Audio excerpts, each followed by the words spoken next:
ಅರಣ್ಯ ಇಲಾಖೆಯಲ್ಲಿ ಅರಣ್ಯ ಶಾಸ್ತ್ರ ಓದಿದವರಿಗಿಲ್ಲ ಮೀಸಲಾತಿ. ಸರ್ಕಾರದ ವಿರುದ್ಧ ಅರಣ್ಯ ಮಹಾವಿದ್ಯಾಲಯ ವಿದ್ಯಾರ್ಥಿಗಳು ಈಗ ಕಿಡಿ ಕಾರ್ತಾ ಇದ್ದಾರೆ. ನಾವು ಓದಿರೋ ಕೋರ್ಸ್ಗೆ ನಮಗೆ ಕೆಲಸ ಇಲ್ಲ ಅಂತ ಹೇಳಿದ್ರೆ ಹೇಗೆ? ಅದರಲ್ಲೂ ಎಲ್ಲಿ? ನಾವು ಬೇರೆ ಡಿಪಾರ್ಟ್ಮೆಂಟ್ ಕೇಳ್ತಾ ಇಲ್ಲ, ನಮ್ಮ ಡಿಪಾರ್ಟ್ಮೆಂಟ್ ಅಲ್ಲಿ ನಾವೇನು ಎಜುಕೇಶನ್ ಮಾಡಿದೀವೋ ಅದಕ್ಕೆ ಸಂಬಂಧಪಟ್ಟಂತ ಡಿಪಾರ್ಟ್ಮೆಂಟ್ ಅಲ್ಲಿ ನಮಗೆ ಕೆಲಸ ಇಲ್ಲ ಅಂತ ಕೇಳ್ತಾ ಇದ್ದಾರೆ. ಈಗ ರಾಜ್ಯ ಸರ್ಕಾರದ ವಿರುದ್ಧ ಪ್ರತಿಭಟನೆಗೆ ಮುಂದಾಗಿದ್ದಾರೆ ವಿದ್ಯಾರ್ಥಿಗಳು. ಪೊನ್ನಂಪೇಟೆ ಅರಣ್ಯ ಮಹಾವಿದ್ಯಾಲಯದ ವಿದ್ಯಾರ್ಥಿಗಳಿಂದ ಧರಣಿ ನಡೆಸಲಾಗ್ತಾ ಇದೆ. ತಮ್ಮದೇ ಶವಗಳ ಅಣಕು ಶವಯಾತ್ರೆಯನ್ನ ಮಾಡ್ತಾ ಪ್ರತಿಭಟನೆಯನ್ನ ಮಾಡ್ತಾ ಇದ್ದಾರೆ ವಿದ್ಯಾರ್ಥಿಗಳು. ನಾವು ಓದ್ತಾ ಇರೋದು ಅರಣ್ಯ ಶಾಸ್ತ್ರ ಓದ್ತಾ ಇದೀವಿ, ನಮ್ಗೆ ಕೆಲಸ ಇಲ್ಲ, ಅದರಲ್ಲೂ ನಾವು ಬೇರೆ ಡಿಪಾರ್ಟ್ಮೆಂಟ್ ಅಲ್ಲಿ ಕೇಳ್ತಾ ಇಲ್ಲ, ನಮ್ಮದೇ ಡಿಪಾರ್ಟ್ಮೆಂಟ್ ಅಲ್ಲಿ ಕೇಳ್ತಾ ಇದೀವಿ ಅಂತ ಪ್ರತಿಭಟನೆಯನ್ನ ಮಾಡ್ತಾ ಇದ್ದಾರೆ ಅಣಕು ಶವಯಾತ್ರೆ ಮಾಡೋದ್ರ ಮೂಲಕ. ಈಗ ರಾಜ್ಯ ಸರ್ಕಾರದ ವಿರುದ್ಧ ವಿದ್ಯಾರ್ಥಿಗಳು ಪ್ರತಿಭಟನೆಯನ್ನ ಮಾಡ್ತಾ ಇದ್ದಾರೆ. ಪೊನ್ನಂಪೇಟೆಯಲ್ಲಿ ನೋಡ್ತಾ ಇದೀವಿ ಅದರ ಎಕ್ಸ್ಕ್ಲೂಸಿವ್ ದೃಶ್ಯಾವಳಿಗಳನ್ನ. ಯೂನಿಫಾರ್ಮ್ ನ ಹಾಕೊಂಡು ಅರಣ್ಯ ಇಲಾಖೆಯ ವ್ಯಾಪ್ತಿಗೆ ಬರುವಂತ ಅರಣ್ಯ ಶಾಸ್ತ್ರದ ಕೋರ್ಸ್ಗಳನ್ನ ಓದುವಂತ ವಿದ್ಯಾರ್ಥಿಗಳು ಈಗ ಪ್ರತಿಭಟನೆಗೆ ಇಳಿದಿದ್ದಾರೆ. BSc ಅರಣ್ಯ ಶಾಸ್ತ್ರ ಪಡೆದಂತ ವಿದ್ಯಾರ್ಥಿಗಳಿಗೆ ಸಿಗ್ತಾ ಇಲ್ಲ ಮಾನ್ಯತೆ. ನೇಮಕಾತಿಯಲ್ಲಿ ಮಾನ್ಯತೆ ನೀಡದೆ ಸರ್ಕಾರ ವಂಚನೆ ಮಾಡ್ತಾ ಇದೆ ಅನ್ನೋ ಆರೋಪ ಕೇಳಿ ಬರ್ತಾ ಇದೆ. ಶಿರಸಿ, ಇರುವಕ್ಕಿ, ಪೊನ್ನಂಪೇಟೆಯಲ್ಲಿ 3 ಅರಣ್ಯ ಕಾಲೇಜುಗಳು ಇದೆ. 3 ಕಾಲೇಜುಗಳ ವಿದ್ಯಾರ್ಥಿಗಳಿಂದ ಈಗ ಮೀಸಲಾತಿಗಾಗಿ ಹೋರಾಟ ಆರಂಭ ಆಗಿದೆ.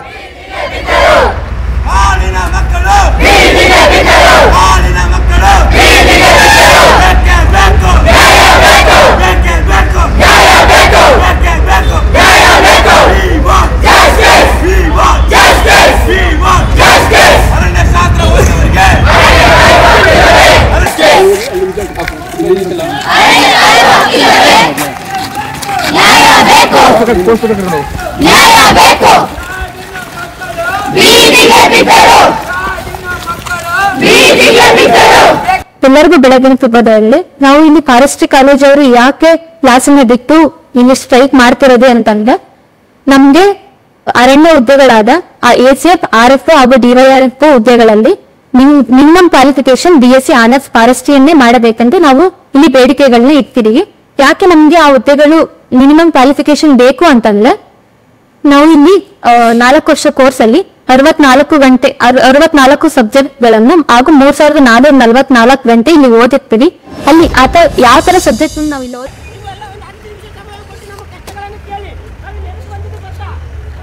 ಹೆಚ್ಚಿನ ಮಾಹಿತಿ ನೀಡ್ತಾರೆ ನಮ್ಮ ಪ್ರತಿನಿಧಿ ಪ್ರಜ್ವಲ್. ಈಗ ದೂರವಾಣಿ ಸಂಪರ್ಕಕ್ಕೆ ಸಿಕ್ಕಿದ್ದಾರೆ. ಪ್ರಜ್ವಲ್, ವಿದ್ಯಾರ್ಥಿಗಳ ಬೇಡಿಕೆ ಏನೋ ಸರಿಯಾಗಿ ಇದೆ ಅನ್ನಿಸ್ತಾ ಇದೆ. ನಾವು ಅದೇ ಕೋರ್ಸ್ಗಳನ್ನ ಓದಿದೀವಿ, ಬಟ್ ನಮಗೆ ಮೀಸಲಾತಿ ನೇಮಕಾತಿ ಆಗ್ತಾ ಇಲ್ಲ ಅನ್ನೋದು ಅವರ ಅಳಲು.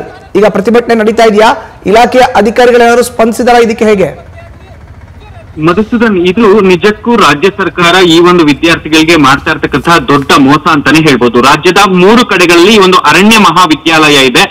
ಏನು ಕರ್ನಾಟಕ ರಾಜ್ಯದಲ್ಲಿ ಬಹಳಷ್ಟು ಅರಣ್ಯ ಪ್ರದೇಶ ಇದೆ. ಈ ಅರಣ್ಯ ಪ್ರದೇಶಕ್ಕೆ RFO ಆಗಿರ್ಬೋದು, ACF ಆಗಿರ್ಬೋದು, DYFO ಆಗಿರ್ಬೋದು, ಈ ಒಂದು ಅರಣ್ಯ ಅಧಿಕಾರಿಗಳ ನೇಮಕಾತಿ ವಿಚಾರದಲ್ಲಿ ರಾಜ್ಯ ಸರ್ಕಾರ ಮೋಸವನ್ನ ಮಾಡ್ತಾ ಬಂದಿರತಕ್ಕಂಥದ್ದು. ಈ ಒಂದು ವಿದ್ಯಾರ್ಥಿಗಳು ಅರಣ್ಯ ಇಲಾಖೆಯ ಅರಣ್ಯ ಶಾಸ್ತ್ರಕ್ಕೆ ಸಂಬಂಧಿಸಿದಂತೆ 4 ವರ್ಷಗಳ BSc ಪದವಿಯನ್ನು ಏನ್ ಪಡಿತಾರೆ, 63ಕ್ಕೂ ಅಧಿಕ ಸಬ್ಜೆಕ್ಟ್ ಗಳನ್ನ ಅರಣ್ಯಕ್ಕೆ ಸಂಬಂಧಿಸಿರ್ತಕ್ಕಂತಹ ಸಬ್ಜೆಕ್ಟ್ ಗಳನ್ನೇ ಓದ್ತಾರೆ.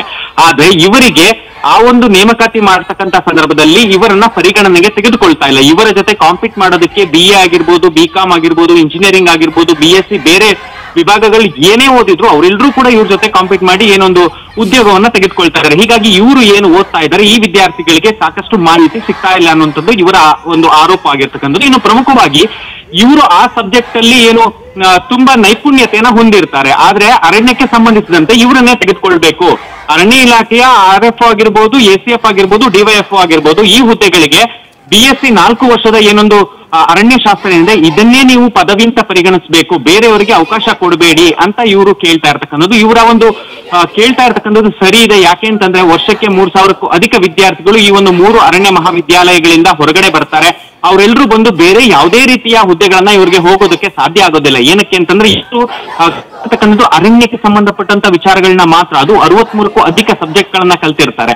ಹೀಗಾಗಿ ಅವ್ರಿಗೆ ಬೇರೆ ರೀತಿಯ ಸರ್ಕಾರಿ ಹುದ್ದೆಗಳು ಸಿಗ್ತಾ ಇಲ್ಲ. ನಮ್ಮ ತಂದೆ ತಾಯಿ ನಮ್ಮನ್ನ ತುಂಬಾ ಕಷ್ಟಪಟ್ಟು ಈ ಒಂದು ಶಾಲೆಗೆ ಅಂದ್ರೆ ಕಾಲೇಜಿಗೆ ಸೇರಿಸಿರ್ತಾರೆ. ನಾವಿಲ್ಲಿ ಓದಿ ಹೊರಬಂದ ಸಂದರ್ಭದಲ್ಲಿ ನಮ್ಗೆ ಯಾವುದೇ ರೀತಿಯ ಮಾನ್ಯತೆ ಇಲ್ಲ, ಸರ್ಕಾರ ಮಾನ್ಯತೆ ಕೊಡ್ತಾ ಇಲ್ಲ ಅಂತ ಈ ಒಂದು ವಿದ್ಯಾರ್ಥಿಗಳು ಆರೋಪವನ್ನ ಮಾಡಿರ್ತಕ್ಕಂಥದ್ದು. ಈ ಹಿಂದೆ ಕೂಡ ಈ ಒಂದು ವಿದ್ಯಾರ್ಥಿಗಳು ಕಳೆದ ವರ್ಷ ಹೋರಾಟವನ್ನ ಮಾಡಿದ್ರು. ಆ ಸಂದರ್ಭದಲ್ಲಿ ಅರಣ್ಯ ಸಚಿವರೇನು ಮೌಖಿಕವಾಗಿ ಭರವಸೆಯನ್ನ ಕೊಟ್ಟಿದ್ರು, ಹೌದು ಮಾಡ್ತೀವಿ ಅಂತ. ಆದ್ರೆ ಇದುವರೆಗೂ ಕೂಡ ಅದಕ್ಕೆ ಒಂಚೂರು ಕೂಡ ಕಿಮ್ಮತ್ತಿಲ್ಲದಂತ ಪರಿಸ್ಥಿತಿ ನಿರ್ಮಾಣ ಆಗಿರ್ತಕ್ಕಂಥದ್ದು. ಹೀಗಾಗಿ ಈ ಒಂದು ವಿದ್ಯಾರ್ಥಿಗಳು ತರಗತಿಗಳನ್ನ ಬಹಿಷ್ಕರಿಸಿ ಪೊನ್ನಂಪೇಟೆಯ ತಮ್ಮ ಅರಣ್ಯ ಮಹಾವಿದ್ಯಾಲಯದ ಹೊರಭಾಗದಲ್ಲಿ ಸಮವಸ್ತ್ರದಲ್ಲಿಯೇ ರಾಜ್ಯ ಸರ್ಕಾರದ ವಿರುದ್ಧ ಆಕ್ರೋಶವನ್ನ ಹೊರಪಡಿಸಿ ತಾವು ಅನಿರ್ದಿಷ್ಟಾವಧಿ ಹೋರಾಟಕ್ಕೆ ಮುಂದಾಗಿರ್ತಕ್ಕಂಥದ್ದು. ಮತ್ತು ಪ್ರಮುಖವಾಗಿ ಅಣುಕು ಶವಯಾತ್ರೆ ಅಂದ್ರೆ ನಮ್ಮ ಪರಿಸ್ಥಿತಿಯು ಶವದ ಹಾಗೆ ಆಗುತ್ತೆ, ನಾವು ಓದಿದ ನಂತರದಲ್ಲಿ ನಾವು ಹೊರಗಡೆ ಬಂದಂತ ಸಂದರ್ಭದಲ್ಲಿ 4 ವರ್ಷಗಳ ಕಾಲ ಓದಿ ಈ ಒಂದು ಪದವಿಯನ್ನ ಪಡೆದು ಹೊರ ಬಂದಾಗ ನಮಗೆ ಯಾವುದೇ ರೀತಿ ಹುದ್ದೆಗಳು ಸಿಗ್ತಾ ಇಲ್ಲ ಒಂದು ಆಕ್ರೋಶವನ್ನ ಈ ಒಂದು ವಿದ್ಯಾರ್ಥಿಗಳು ವ್ಯಕ್ತಪಡಿಸ್ತಾ ಇರ್ತಕ್ಕಂಥದ್ದು. ಸದ್ಯ ರಾಜ್ಯ ಸರ್ಕಾರ ಇದಕ್ಕೆ ಸ್ಪಂದಿಸದೇ ಇರೋದು ನಿಜಕ್ಕೂ ಒಂದು ದುರಂತ ಅಂತಾನೆ ಹೇಳ್ಬೋದು. ಯಾಕೆಂದ್ರೆ ಅರಣ್ಯ ರಕ್ಷಣೆಯಲ್ಲಿ RF ಆಗಿರ್ಬೋದು, DRF ಆಗಿರ್ಬೋದು,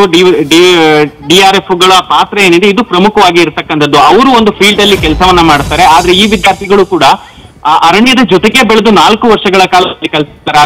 ಅಂತಹವರಿಗೆ ಮಾನ್ಯತೆ ಕೊಡದೆ ಸರ್ಕಾರ ವಂಚನೆ ಮಾಡ್ತಿರೋದು ನಿಜಕ್ಕೂ ದುರಂತ ಅಂತಾನೆ ಹೇಳ್ಬೋದು. ಮಧುಸೂದನ್, ಧನ್ಯವಾದ ಪ್ರಜ್ವಲ್ ನಿಮ್ಮ ಮಾಹಿತಿಗೆ. ನ್ಯೂಸ್ ಫಸ್ಟ್ ನಿರ್ಭೀತಿಯಿಂದ ನಿಮ್ಮ ಪರವಾಗಿ.